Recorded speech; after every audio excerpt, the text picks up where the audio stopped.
सुप्रभात विद्यार्थियों।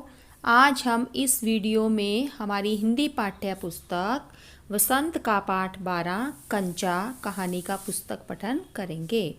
तो इस पाठ को शुरू करने से पहले हम इस कहानी का सार जो है थोड़ा समझेंगे कि इस कहानी में क्या बताया गया है। इस कहानी में यह दिखाया गया कि एक छोटा सा बच्चा जो है कैसे किसी चीज़ को देखकर उसके सपने देखता है। अर्थात बच्चे जो होते हैं, बच्चों की जो अपनी ही दुनिया होती है, वे हर पल उस चीज़ के बारे में सोचते हैं जो उनको अच्छी लगती है। परंतु क्या होता है, इस कहानी में यह बताया गया है कि जो शिक्षक और अभिभावक होते हैं वो इस बात को नहीं समझ पाते। तो यह कहानी में एक बच्चा है, अप्पू नाम का एक बच्चा है जो कि कंचे देखता है, तो कंचों की दुनिया में खो जाता है और उसको अपने आसपास सिर्फ कंचे ही कंचे दिखाई देते हैं और कुछ भी दिखाई नहीं देता। तो यह कहानी हमें यही संदेश देती है कि शिक्षकों को बच्चों के हाव भाव को व उनके मन में क्या चल रहा है इस बात को समझने का प्रयास करना चाहिए। तो इस कहानी को लिखने वाले जो लेखक हैं उनका नाम है टी पद्मनाभन। तो पहले हम उनका परिचय जानेंगे। तो टी पद्मनाभन का जन्म 1 जनवरी 1931 ईस्वी को कन्नूर में हुआ था। इनकी प्रारंभिक शिक्षा के दौरान इन्होंने क्या किया था, छात्र नीति में इन्होंने सक्रिय भाग लिया था और 19 वर्ष में इन्होंने लेखन कार्य शुरू किया। इन्होंने 170 से भी अधिक कहानियों को लिखा। ये एक लघु कथाकार भी थे। पढ़ाई के बाद इन्होंने फर्टिलाइज़र एंड केमिकल्स में कई वर्षों तक कार्य किया। 1889 यानी 89 में उप महाप्रबंधक के रूप में ये सेवानिवृत्त हो गए। तो आइए अब हम इस पुस्तक में से अपना पुस्तक पठन शुरू करते हैं। तो आप सब बच्चे अपनी पुस्तक में ध्यान देंगे और पाठ शुरू करने से पहले इसमें आए हुए कठिन शब्द और शब्दार्थ को हम देखेंगे। तो कठिन शब्द नंबर 1 है केंद्रित, नंबर 2 आकृष्ट, नंबर 3 निषेध, नंबर 4 स्पर्श, नंबर 5 एहसास, नंबर 6 मुट्ठी, नंबर 7 हड्डी। शब्दों के अर्थ। आकृष्ट, आकृष्ट का अर्थ होता है आकर्षित करना। निषेध, निषेध का अर्थ है मनाही। स्पर्श, छूना। एहसास, महसूस करना। मात खाना, हार जाना। जार, कांच का एक बर्तन। तो आइए अब पुस्तक पठन शुरू करते हैं। वह नीम के पेड़ों की घनी छाव से होता हुआ सियार की कहानी का मजा लेता जा रहा था। हिलते डुलते उसका बस्ता दोनों तरफ झूमता खनकता था। स्लेट कभी छोटी शीशी से टकराती तो कभी पेंसिल से। यूं ये सब उस बस्ते के अंदर टकरा रहे थे, मगर वह न कुछ सुन रहा था न कुछ देख रहा था। उसका पूरा ध्यान कहानी पर केंद्रित था। कैसी मज़ेदार कहानी कोए और सियार की। सियार कोए से बोला, प्यारे कोए, एक गाना गाओ न, तुम्हारा गाना सुनने के लिए तरस रहा हूँ। कोए ने गाने के लिए मुंह खोला तो रोटी का टुकड़ा जमीन पर गिर पड़ा। सियार उसे उठाकर 9 2 11 हो गया। वह जोर से हंसा। तो इस पैराग्राफ में यह बताया गया है कि अप्पू नाम का एक बच्चा है जो कि एक पेड़ के नीचे से घनी छाव से होता हुआ निकल रहा है और कहानी, कौन सी कहानी का मज़ा लेता हुआ जा रहा है, सियार और कहानी की मज़ा लेता हुआ जा रहा है। और जाते जाते उसका जो बस्ता है उसमें जो सामान है वो एक चीज़ से दूसरी चीज़ के साथ टकरा रहा है और अंदर से आवाज़ आ रही है और उसका पूरा ध्यान किस में है, कहानी पर, कोए और सियार की कहानी पर।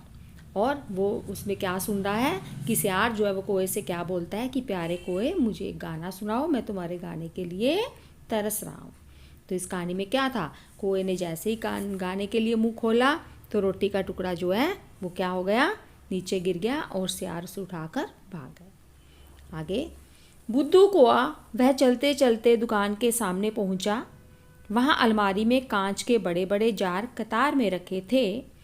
उनमें चॉकलेट, पिपरमेंट और बिस्कुट थे। उसकी नज़र उनमें से किसी पर नहीं पड़ी। क्यों देखे, उसके पिताजी उसे ये चीज़ें बराबर ला कर देते। अब जाते जाते रास्ते में क्या होता है, उसे एक दुकान दिखती है। उस दुकान में जो अलमारी होती है उसमें सामान लगा होता है, कांच के जार होते हैं बड़े बड़े। तो उसका ध्यान ना चॉकलेट के जार पे जाता है, ना पिपरमेंट, ना बिस्किट के जार के ऊपर। सिर्फ उसका जार जो है एक कांच के जार में पड़े हुए कांच के कंचों की ओर जाता है। लेकिन उसका ध्यान वहाँ क्यों जाता है, क्योंकि बाकी चीज़ें उसके पिताजी उसको ला कर दे देते थे। चॉकलेट हो गई, पिपरमेंट हो गए, बिस्किट हो गए, है ना। तो सिर्फ उसका ध्यान उस जार पे जाता है जिसमें लाल रंग बिरंगे हरे नीले कंचे हैं। आगे फिर भी एक जार ने उसका ध्यान आकृष्ट किया।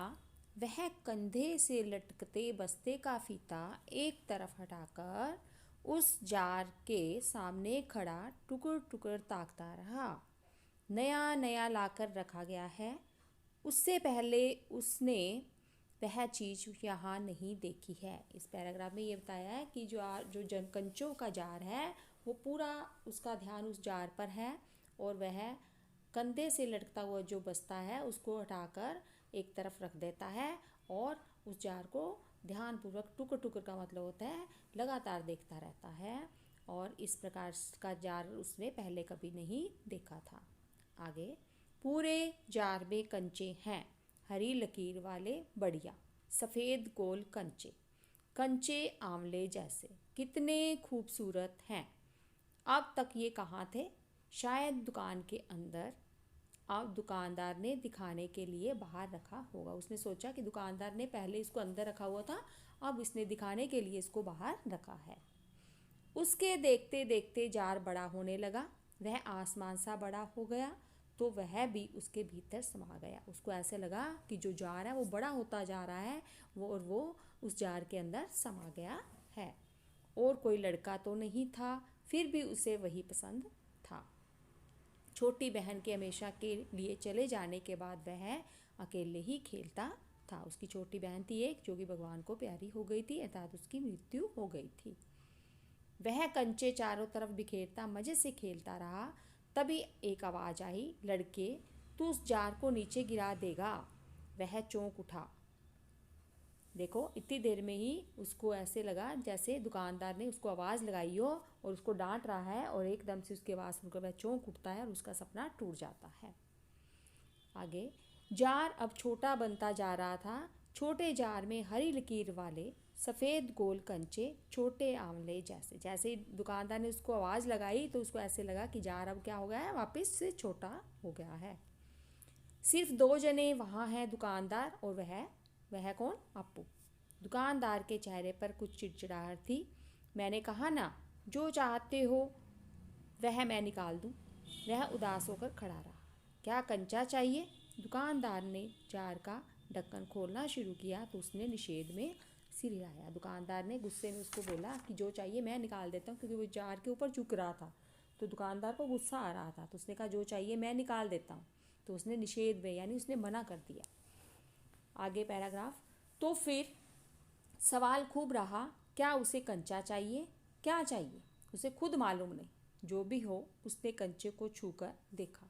जार को छूने पर कंचे का स्पर्श करने का एहसास हुआ। उसने जैसे जार पे ऊपर हाथ लगाया, उसको ऐसे लगा उसने कंचे को छू लिया है। अगर वह चाहता तो कंचा ले सकता था, लिया होता तो। स्कूल की घंटी सुनकर वह बस्ता थामे हुए दौड़ पड़ा। इतनी देर में स्कूल की घंटी बज जाती है, उसको सुनाई देती है, तो वह बस्ता थामे हुए दौड़ पड़ा। देर से पहुंचने वाले लड़कों को पीछे बैठना पड़ता है। उस दिन वही सबके बाद पहुंचा था, इसलिए वह चुपचाप पीछे की बेंच पर बैठ गया। देखो, इसमें स्कूल में क्या रूल बना हुआ था, क्लास में पहुंचते हैं जो बच्चे पहले, वो पहली सीट पर बैठते हैं और इस प्रकार से आगे पीछे पीछे बैठते जाते हैं। तो इस दिन अप्पू जो लेट था, इसलिए इसको पीछे वाले बेंच पर बैठना पड़ा। सब अपनी अपनी जगह पर हैं। रामन अगली बेंच पर है, वह रोज़ समय पर आता है। तीसरी बेंच के आखिर में मल्लिका के पास अम्बू बैठी है। तो क्या कौन बच्चा कहाँ बैठा है ये बताया गया है इस पैराग्राफ में। जॉर्ज दिखाई नहीं पड़ा। जॉर्ज उसका फ्रेंड है, वो उसको उस दिन दिखाई नहीं दिया। लड़कों के बीच जॉर्ज ही सबसे अच्छा कंचे का खिलाड़ी है। कितना भी बड़ा लड़का उसके साथ खेले जोर से मात खाएगा। उसका मित्र जो जॉर्ज है वो कंचे का खिलाड़ी अर्थात कंचे बहुत अच्छे खेलता है, तो उसका ध्यान कंचों में ही था अभी भी, तो वो उसी के बारे में ही सोच रहा है और ये सोच रहा है कि उसका दोस्त जो है जॉर्ज वो कंचे अच्छे खेलता है और जो भी उसके साथ खेलता है वो हार जाता है। मात खाएगा मतलब हार जाएगा, और हारने पर यूं ही विदा नहीं हो सकता। हारे हुए को अपनी बंद मुट्ठी ज़मीन पर रखनी होगी और उससे विदा लेनी होगी। हारे हुए को क्या करना पड़ेगा, हार माननी पड़ेगी और पनिशमेंट लेगी, उसकी हड्डी पर वो मारेगा और बंद मुट्ठी को उसको ज़मीन पर रखना पड़ेगा। जॉर्ज क्यों नहीं आया? अरे हाँ, जॉर्ज को बुखार है। रामन ने यह सूचना दी थी, उसको ऐसे लगा कि रामन ने उसको सूचना दी थी कि आज जॉर्ज को बुखार है। मल्लिका ने उसको भी बताया था। जॉर्ज का घर रामन के घर के रास्ते में पड़ता है। अप्पू कक्षा की तरफ ध्यान नहीं दे रहा था, उसका पूरा ध्यान कहाँ था, कंचों की तरफ था। तो यहाँ पर हम आज इस वीडियो में इतना ही पढ़ेंगे। आगे का जो पाठ है वो हम अगली वीडियो में पढ़ेंगे। तो आज पढ़ाया हुआ लेसन आपको दोबारा पढ़ना है और कठिन शब्द जो शब्दार्थ जो हैं वो कॉपी पर लिखने हैं। तो आशा है आपको ये पाठ समझ आ गया होगा और अच्छा भी लगा होगा। धन्यवाद।